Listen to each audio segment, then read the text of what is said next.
حضور علیہ السلام فرمانے لگے بھائی ایک بندے کے 3 بھائی تھے، مثال دیکھنا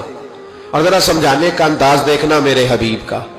کریم رسول صلی اللہ تعالی علیہ وسلم فرمانے لگے اس کے 3 بھائی تھے، اس کے انتقال کا وقت آ گیا۔ اس نے ایک بھائی سے پوچھا بھائی میں تو دنیا سے جا رہا ہوں، تو میرے ساتھ کیا کرے گا؟ اس نے کہا میں نے تیرے ساتھ کیا کرنا ہے، بس جیسے ہی تو فوت ہو جائے گا تیرا راستہ اور ہے میرا راستہ اور ہے۔ تو نبی پاک علیہ السلام نے صحابہ سے فرمایا اس بھائی کے بارے میں تمہارا کیا خیال ہے؟ کہا حضور یہ تو بالکل سلام کے قابل بھی نہیں، اس سے تو اتنا سا بھی تعلق نہیں رکھنا چاہیے، جو فوت ہوتے ہی کہہ رہا ہے کہ تیرا راستہ۔ سمجھ آ رہی ہے میری بات؟ خوش ہو کے بیٹھے اور غور سے سنے۔ کہا تیرا راستہ اور ہے اور میرا راستہ، تو صحابہ کہنے لگے حضور اس سے سلام دعا بھی نہیں رکھنی چاہیے، کوئی تعلق نہیں، بھاڑ میں جائے یہ بھی کوئی بھائی ہے؟ کہتا ہے ختم ہوتے رشتے بھی ختم۔ نبی پاک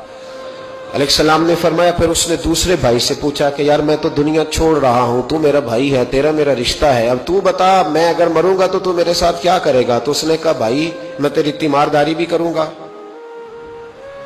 جب تو فوت ہو جائے گا میں تیرے غسل کے ساتھ بھی شریک ہوں گا، لوگوں کے تجھے کفن بھی پہناؤں گا، اپنے کندھوں پہ تجھے سوار کر کے قبر تک لے جاؤں گا، دفن میں بھی شریک ہوں گا، جنازہ بھی پڑھوں گا، تیری قبر پہ مٹی بھی ڈالوں گا، لیکن پھر ساری دنیا واپس آئے گی تو میں بھی آ جاؤں گا۔ نبی پاک فرمانے لگے اس بھائی کے بارے میں کیا خیال ہے؟ عرض کی یا رسول اللہ صلی اللہ علیہ وسلم یہ پہلے والے سے تو بہت بہتر ہے، پہلے والے سے تو بہت بہتر ہے، تیمارداری بھی کر رہا ہے، غسل کفن بھی کر رہا ہے، جنازے میں بھی شریک ہو رہا ہے، جنازے کو کندھا بھی دے رہا ہے، دفن میں بھی شریک ہے۔ حضور فرمانے لگے اب اس نے تیسرے سے پوچھا کہ میں اگر دنیا سے جاؤں گا تو میرے ساتھ کیا کرے گا؟ اس نے کہا میں جب تیری جان نکلنے کا وقت آئے گا تو تیری آسانی کے لیے تیرے سرانے کھڑا ہو جاؤں گا، اور جب تیری روح پرواز کرے گی تو میں قبر تک بھی تیرے ساتھ جاؤں گا، لوگ دفن کر کے آئیں گے میں قبر کے اندر بھی جاؤں گا،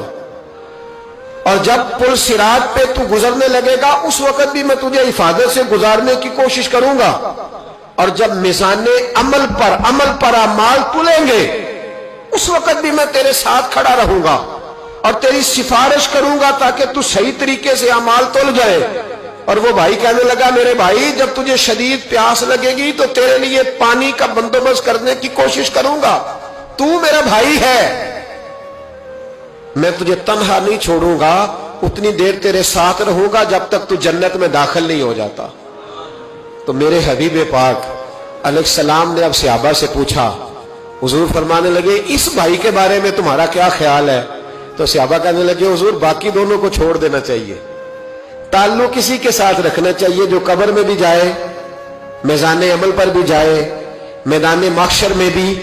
ساتھ جائے، پل صراط پہ بھی ساتھ جائے، جنت میں داخلے کے وقت بھی ساتھ جائے، اسے لے جانا چاہیے۔ تو حضور نے فرمایا اب سنو میں تمہیں سمجھانا کیا چاہتا ہوں۔ یا رسول اللہ فرمائیے۔ فرمایا وہ جو پہلا بھائی تھا نا جس نے کہا تھا مرتے ہی تیرا میرا تعلق ختم، وہ تمہارا مال ہے، جب تم دنیا سے چلے جاتے ہو تو فوری طور پر مال سے تمہارا تعلق۔ اور بھائی ناراض نہ ہونا، بیٹیاں بیٹے بڑا پیار کرتے پر اماں مر جاتی ہے تو پہلے بالیاں اتارتے، ہاں میں نے دیکھا ہے سونے کی بالیاں پہلے اترتی ہیں، بڑا پیار ہے ان کو، رو رہے ہوتے پر بیٹے پہلے جیب میں ہاتھ ڈالتے، شناختی کارڈ سنبھالتے ہیں کہ وہاں بینک میں بھی جانا ہے، وہاں وراثت کا انتقال بھی درج کرانا ہے، بڑا پیار کرتے ہیں پر پہلے دیکھتے تیرے بٹوے سے کیا نکلا، تیرا مال اسی وقت وارثوں کے قبضے میں چلا جاتا ہے، سن اور یاد رکھ۔ اللہ کے حبیب علیہ السلام فرمانے لگے وہ جو بھائی کہہ رہا تھا نا کہ میں قبر تک تیرے ساتھ جاؤں گا پھر جیسے دنیا واپس آئے گی میں بھی آؤں گا، فرمایا وہ تیرے رشتہ دار ہے، وہ تیرا بھائی ہے، تیرا بیٹا ہے، تیرا دوست ہے، تیرے تعلق والا ہے، وہ قبر تک جاتا ہے پر قبر میں نہیں جا سکتا۔ تو محبوب فرمانے لگے وہ جو تیسرا تھا نا جو کہتا تھا جنت میں داخل کرا کے آؤں گا، وہ تیرا نیک عمل ہے، وہ تیرا نیک عمل ہے، فرمایا اس کے ساتھ تعلق مضبوط کر، وہ تیرے دکھوں کا ساتھی، تیری پیاس کا ساتھی، تیری پریشانی کا ساتھی، تیرے پل صراط کا ساتھی، تیرا چھوٹا عمل بھی، چھوٹے سے چھوٹا عمل بھی قیامت میں اللہ کی بارگاہ میں تیری سفارش کرے گا اور کہے گا یا اللہ اس نے نماز پڑھی تھی اسے جنت میں داخل کر دے، اس نے روزہ رکھا تھا اسے جنت میں بھیج دے۔ تو محبوب فرمانے لگے اس سے تعلق مضبوط کر جو تیرا پل صراط کا بھی دوست ہے، یہ مال کا تو لالچ کرتا ہے، حالانکہ تیرے مرتے ہی مال تو کسی اور کا ہو جائے گا،